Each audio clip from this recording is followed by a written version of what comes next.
Friends, बिना किसी देरी के शुरू करते हैं आज की अपनी इस बेहतरीन वीडियो को। तो यहाँ पर हम सबसे पहले यूज देखेंगे नेवरदलेस का। इसका हम यूज करते हैं फिर भी के सेंस में। एग्जाम्पल से समझते हैं। यहाँ पर ये कह रही है कि एग्जाम बहुत मुश्किल था, यानी ये किसी एग्जाम में गई थी, एग्जाम देने गई थी, तो उसका जो एग्जाम था वो बहुत ज्यादा मुश्किल था।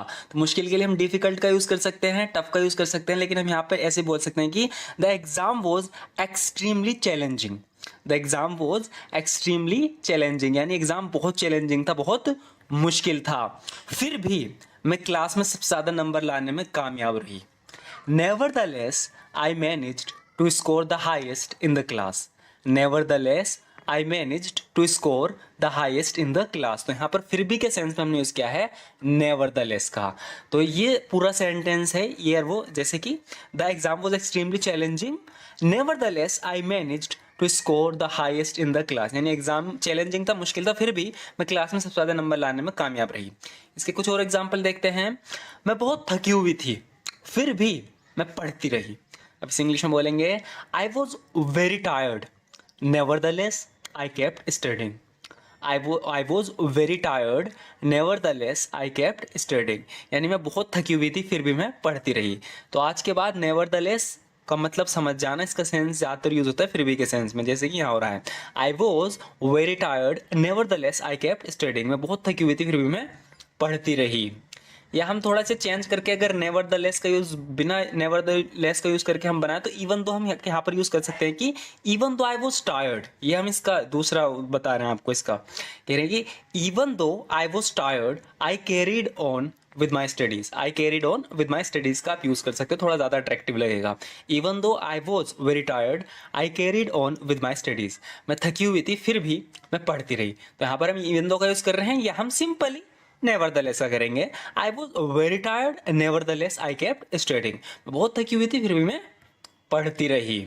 आगे बोल रही है कि मैंने पूरी रात जागकर पढ़ाई की थी, यानी पूरी रात जागी थी मैं पढ़ाई करने के लिए। अब इसे इंग्लिश में बोलेंगे, दो तीन तरीके हैं। जैसे आपकी ऑडियंस है, यानी आप जिससे बात कर रहे हो, अगर उसकी इंग्लिश इतनी अच्छी नहीं है तो आप कहोगे I stayed awake throughout the night to study. Throughout यानी पूरी रात, थ्रू आउट द नाइट पूरी रात। आई स्टेड अवेक यानी मैं जागी रही, थ्रू आउट द नाइट पूरी रात, टू स्टडी पढ़ाई करने के लिए। तो कहने का मतलब है कि मैंने पूरी रात जागकर पढ़ाई की। लेकिन अगर थोड़ा एडवांस में बोलें तो हम बोलेंगे I engaged in studying the whole night. I engaged in studying the whole night, इसका मतलब है कि मैं पूरी रात पढ़ाई में लगी रही, यानी मैंने पूरी रात पढ़ाई करी। I engaged in studying the whole night. ये तो सबसे बेहतरीन तरीका है इसे बोलने का। हम बोलेंगे I dedicated the entire night to studying, यानी कि मैंने अपनी पूरी रात पढ़ाई में लगा दी, यानी अपनी पूरी रात को डेडिकेट कर दिया पढ़ाई को, पढ़ाई के नाम कर दिया पूरी रात को।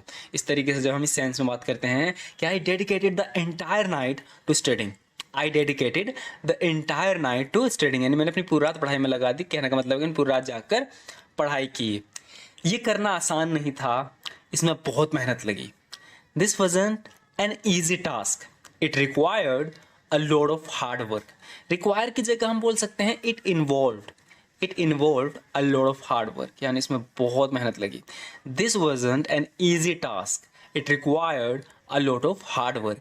ये करना आसान नहीं था, इसमें बहुत मेहनत लगी।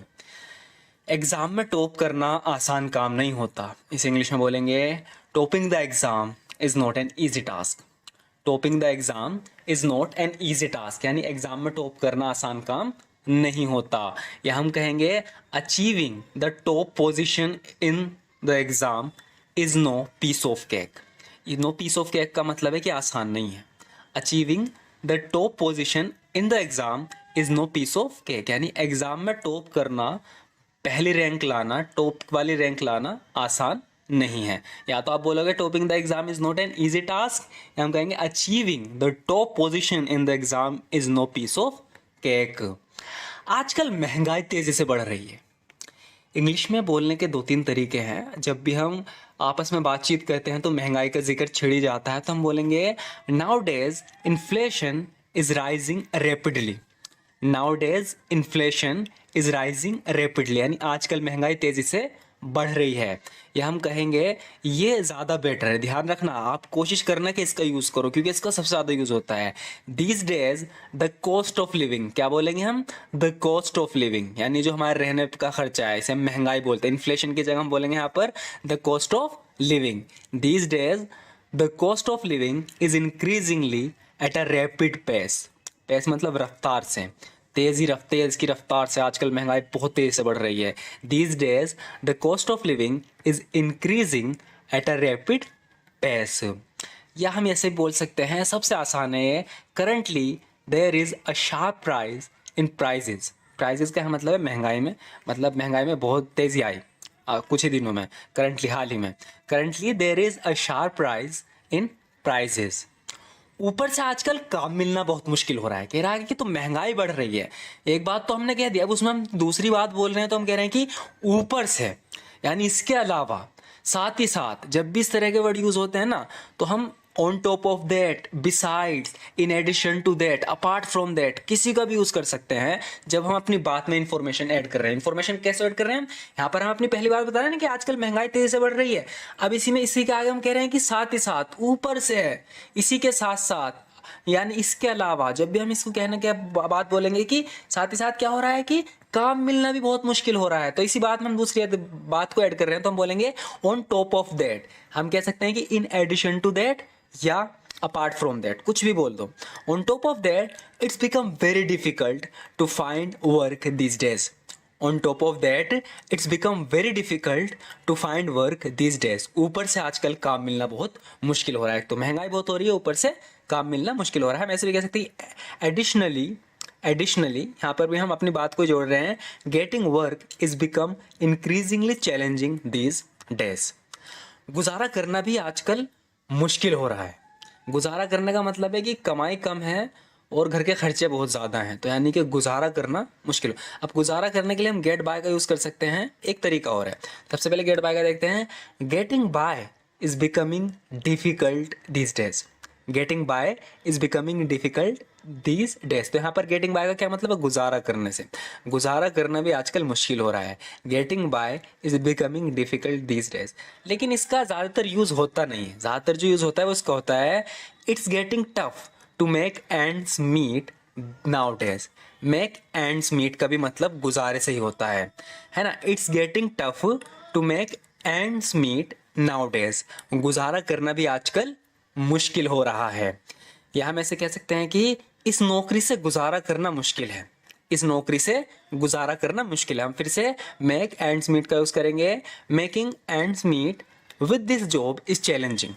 Making ends meet with this job is चैलेंजिंग, यानी इस नौकरी से गुजारा करना मुश्किल है। अगर आप मेकिंग एंड्स मीट का यूज नहीं करना चाहते हो, आप बोल सकते हो it's tough to get by with this job. यहाँ पे गेट बाय का यूज कर लो। It's tough to get by with this job, यानी इस नौकरी से गुजारा करना मुश्किल है। It's tough to get by with this job. तो गेट गुजारा करने के लिए हम गेट बाय का यूज करेंगे या मेक एंड्स मीट। तो यहाँ पर मेकिंग एंड्स मीट आएगा क्योंकि यहाँ पर हम सब्जेक्ट की तरह यूज कर रहे हैं।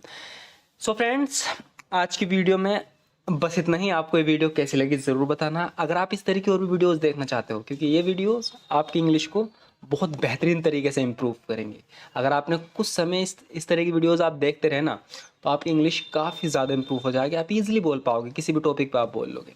तो अगर आप इस तरह से रेगुलर वीडियोज़ देखना चाहते हो तो हमारे चैनल को जरूर सब्सक्राइब कर लेना। Thank you so much for watching this video friends.